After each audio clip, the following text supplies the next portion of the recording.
recently an article that 64% of people disapprove of our involvement in Iran.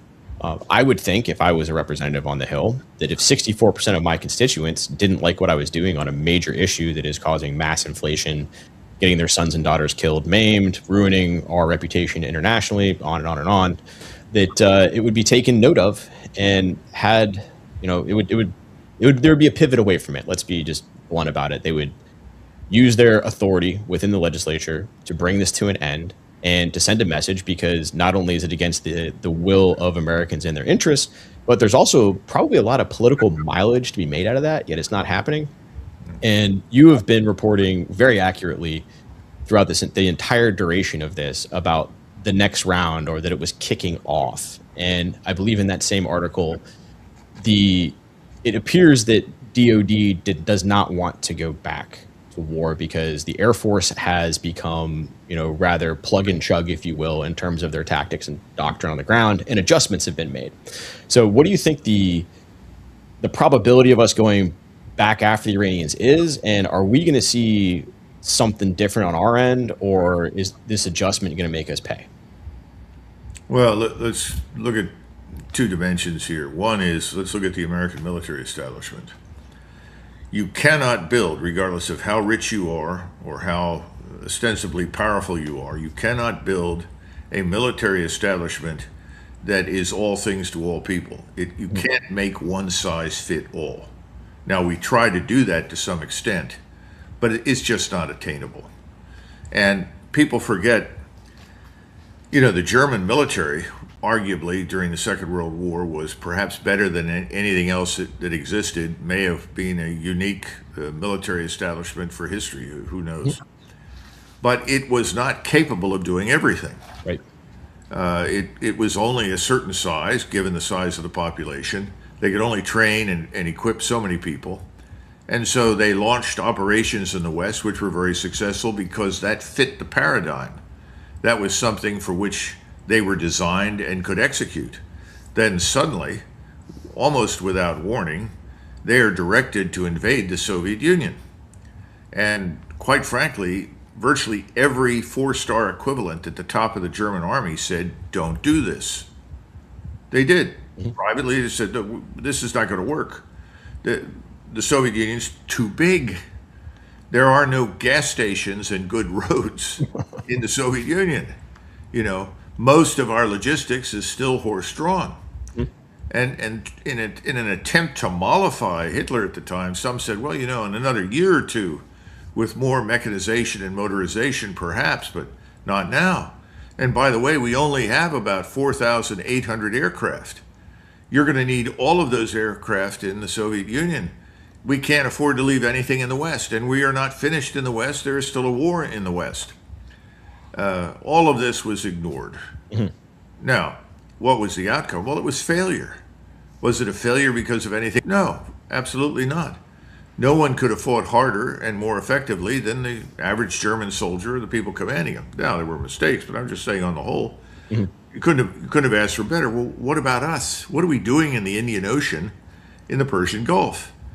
We're not designed to crack open the Persian Gulf any more than the British Army was designed, and the British Navy, to crack open the Dardanelles in 1915. They tried for 9 months with over 500,000 troops. It failed. It didn't work. We're trapped in the same mess.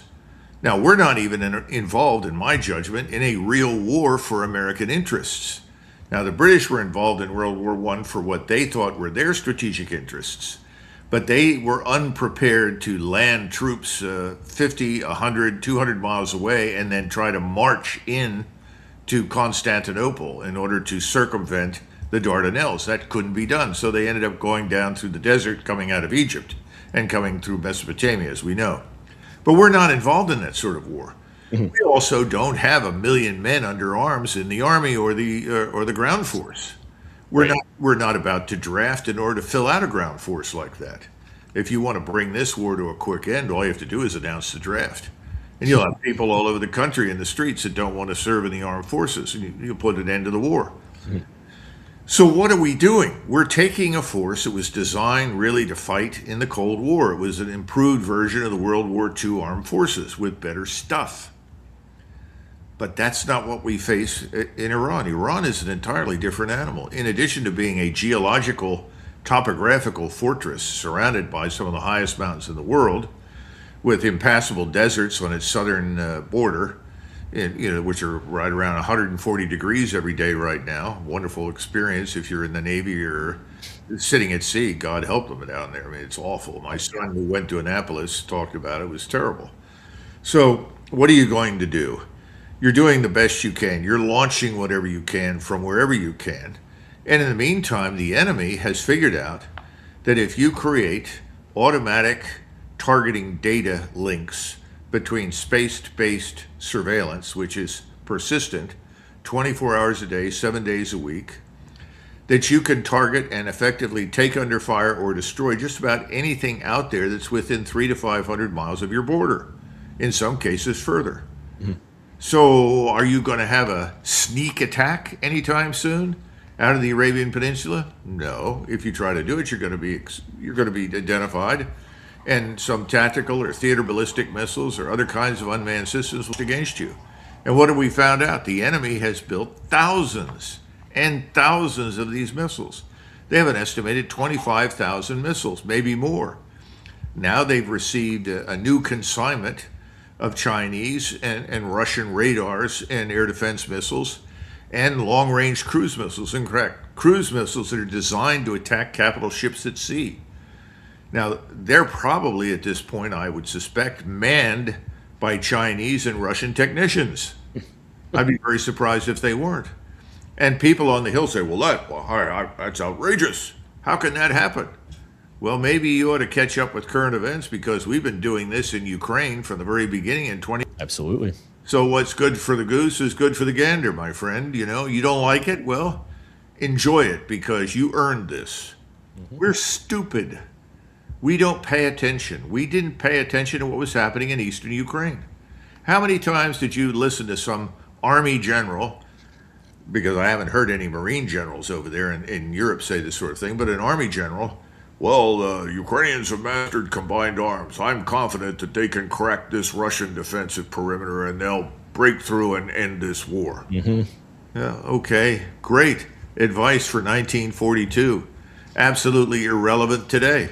Yeah. Every time you try to assemble somewhere within the vicinity of the target you want to attack, you're going to be destroyed. You're going to be attacked. What have the Russians done in response to all of this? Well, they've dispersed. They built enormous air and missile defense complexes. They've changed the way they organize to fight. There are no giant divisions online. They're all brigades now. And what few little divisions they have are just treated as pools of battalions that are brought forward and rotated under brigade command. And the brigades stay.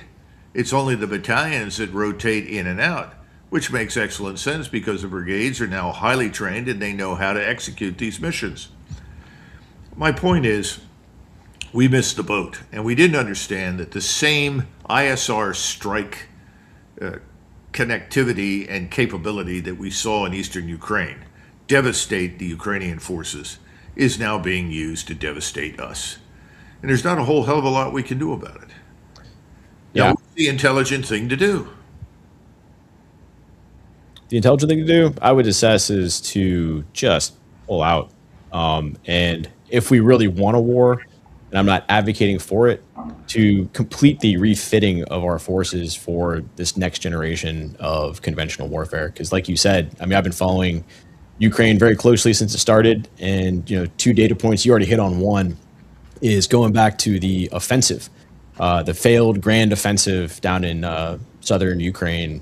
Was that 2023? 2022, 2024. They ran offensives 2023, 2024 against Sorovikin's strategic defense. There we go, that one. Yeah, and it was the thing that stood out to me about that was, and this is a little put in layman's terms, maybe a little bit anecdotal, was the reputation of the Russian army is tied rhetorically and propaganda-wise here in the United States back to the way they fought the Germans during the Second World War.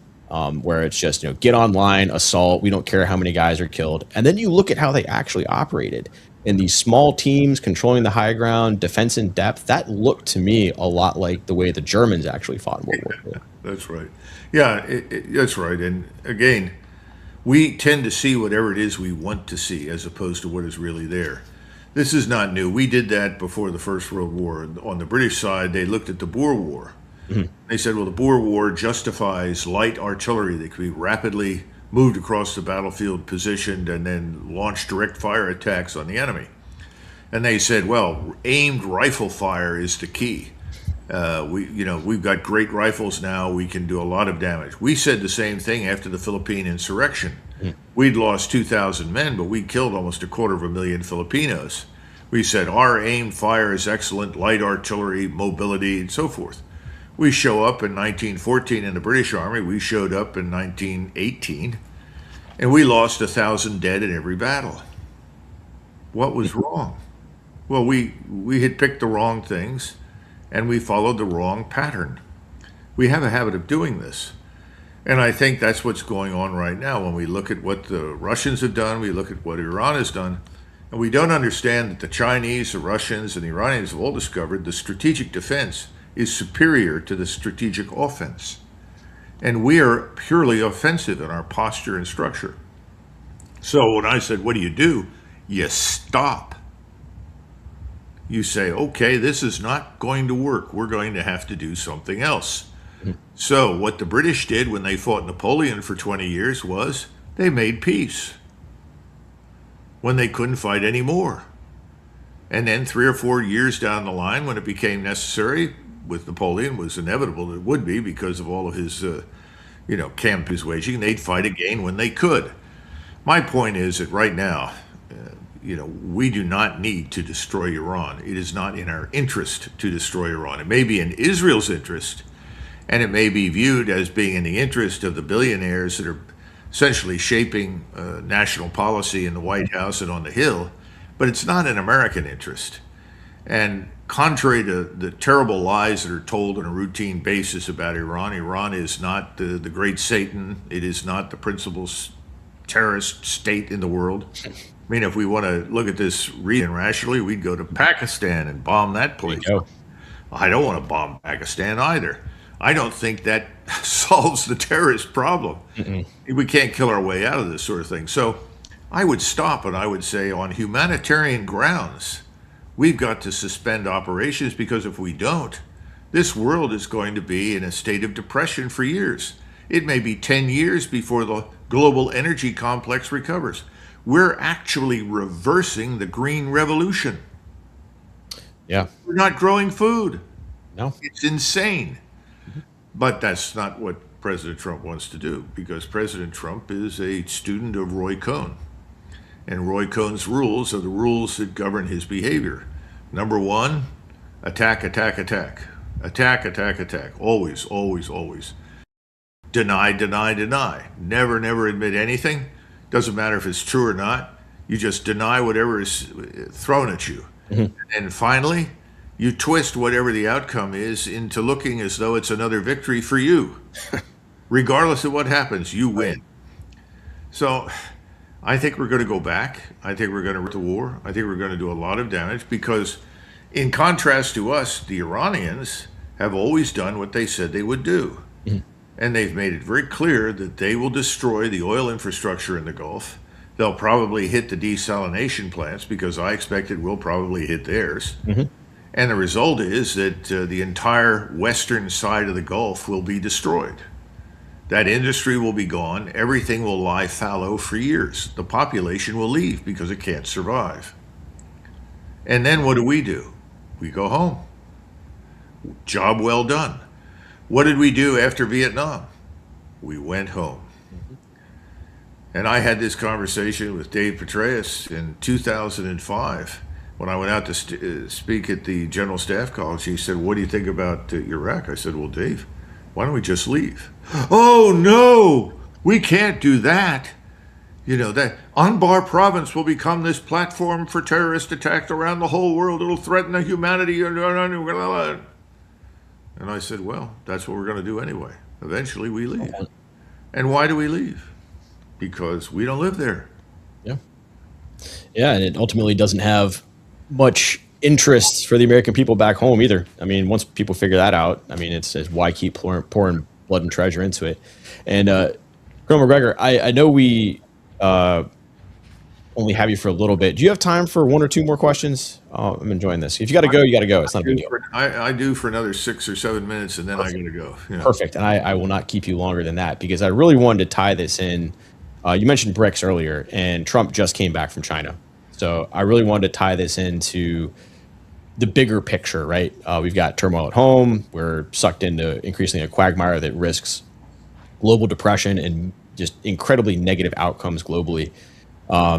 So where do you think the Chinese and the Russians are going? Because Trump spent a grand total of 2 days in China. The Russians are getting ready to have a meeting there, which is going to last much longer. What do you think is going to come out of that?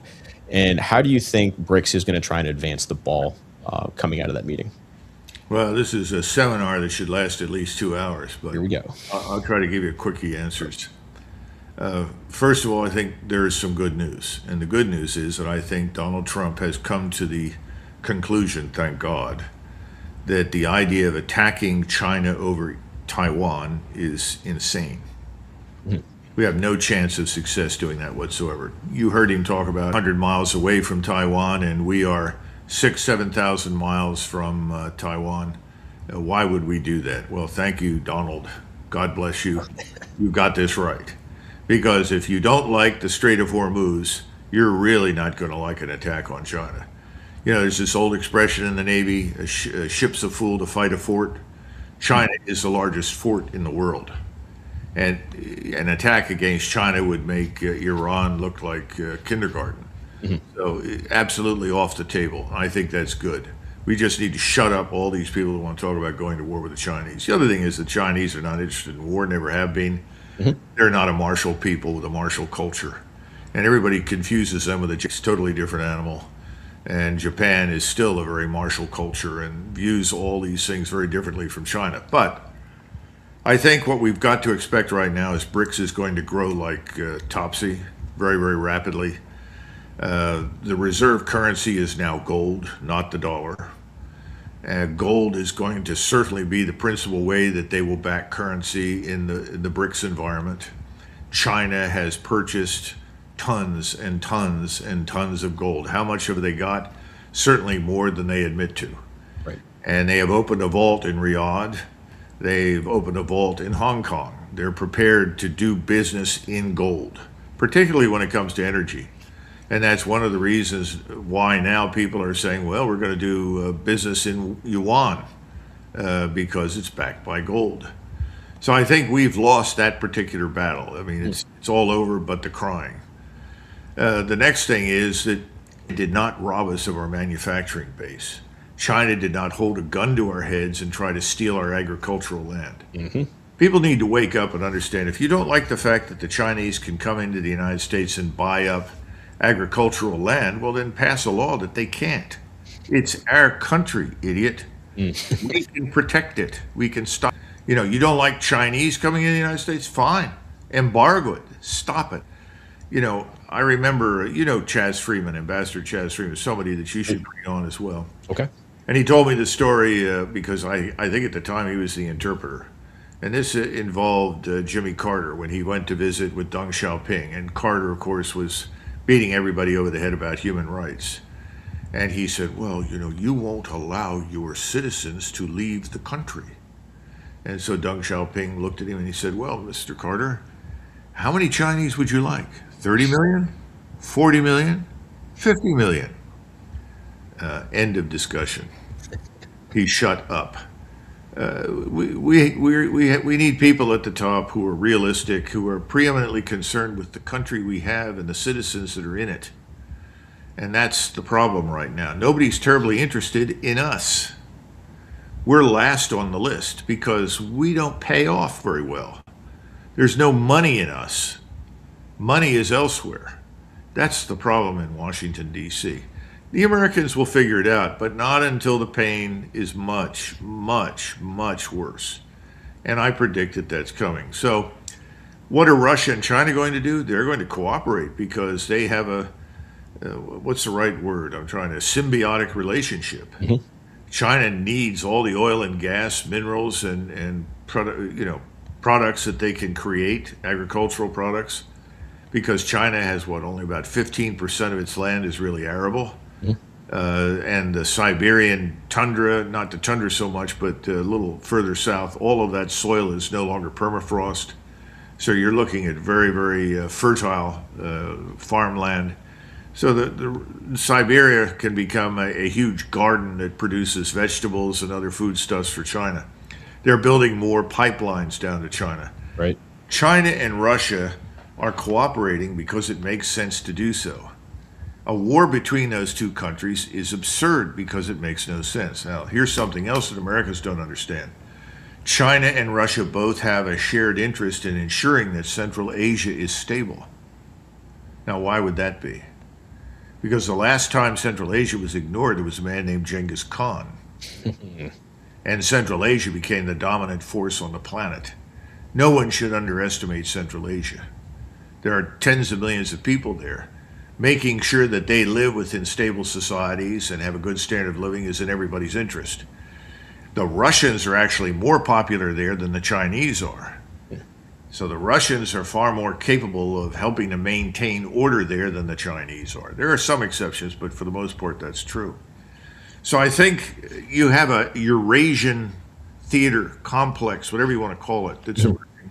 I think India will eventually join it, as will Pakistan. Iran is already a member. It just hasn't been completely connected, but it's part of the Belt and Road. And all of these states and nations are civilizations that previously traded heavily for thousands of years. You know, the same thing is true when you look at Germany. What I think Putin has done, probably longer than everybody would like, is waited for the government in Berlin to change. Mhm. It's about to change. And what does Aliza Weidel, the leader of the Alternative for Germany, say? We've got to buy cheap energy from Russia. Of course, for 300 years, Germany was Russia's principal trading partner, Mhm. and Russia was Germany's principal trading partner. It makes sense. We act as though the world will end, and there are fools in this country that will say, well, we should fight to stop that. It's insane. Makes no sense at all. So when World War I broke out in 1914 in August, Russia and Germany were each other's number one trade partner. When war broke out on 22 June in 1941, the Soviet Union and Germany were each other's principal trading partner. I think they've figured this out. It's natural and it should be viewed as something inherently positive as opposed to negative. But you have to change your worldview. And for somebody like you or me, you know, we served in the military. Call me back in 3 months. I think you're going to answer this question decisively in the favor of yes, Mhm. Americans are waking up, but that will be because of the pain that they are feeling. Now that's the first thing. Second thing is too much of a chokehold. Well, a chokehold only goes. Chokehold can work if you are in a position to threaten someone's life, but otherwise, if it's only money, even though obviously people in Washington are very, very interested in lining their pockets and enriching themselves, we understand that. But at some point, the money is not enough if your political survival is at risk. Mhm. We just don't know how bad it's going to get, but I think we can say with some certainty two things. Number one, President Trump is going to restart the war against Iran. Mhm. Everyone who has looked at the energy complex, I'm talking about the global energy complex, the availability and distribution of energy in the form of oil and gas and so forth. Add to that everything from fertilizer and aluminum to helium. These things and feedstock in terms of crude oil that is extremely in order to keep your refineries operating, and extraction.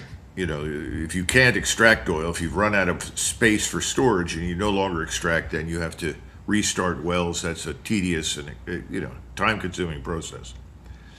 If you look at that right now, I think we're headed into a global disaster. For much of the world, it will turn into a global depression.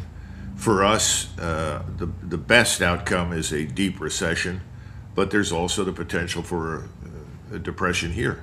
Mm. That has to do with our fragile economy, what we discussed before. So that's the first part. Second part is we don't know how many others in the world are going to react to this reckless decision to attack Iran. It looks as though BRICS is gaining tremendous momentum. It looks as though more and more countries are aligning themselves, frankly, with China, Russia, and Iran. And I would include India in that particular category and many, many more. When you start adding up the population, if you look at India, China, that's a pretty substantial chunk of humanity. Then you add in Southeast Asia, kick into this countries in the Middle East, North Africa, Central Africa. Very shortly, you're talking about most of the world. So I worry about that because I think that Donald Trump, not intending to do so, obviously, has created conditions for the emergence of new alliances around the world directed against us. Yeah, I'm right there with, and I'd like to pivot hard over to Iran here in a second. But one other tangential piece that comes off of Massey being primaried out is the fact that Congress doesn't really seem to have a spine anymore. I mean, they've been atrophying, whatever cojones they had for a long time. I mean, let's be real about that. But I mean, it seems like every single time someone from the administration pops their head up, there is a new layer of executive challenge placed upon them. And more recently with this primary, you had the Secretary of War show up to campaign against Thomas Massey in his official capacity, which, in my knowledge of all this, having worked on the Hill, is a violation of the Hatch Act. And it's begging the question that, that Congress do their job on some level, call somebody out. They are responsible for oversight. Where do you think they can start on this, or do you think they just won't? I think Congress is bought and paid for. I think everyone on the Hill is concerned with staying on the Hill. Mm-hmm. If you can stay on the Hill, then you have access to all sorts of opportunities for self-enrichment.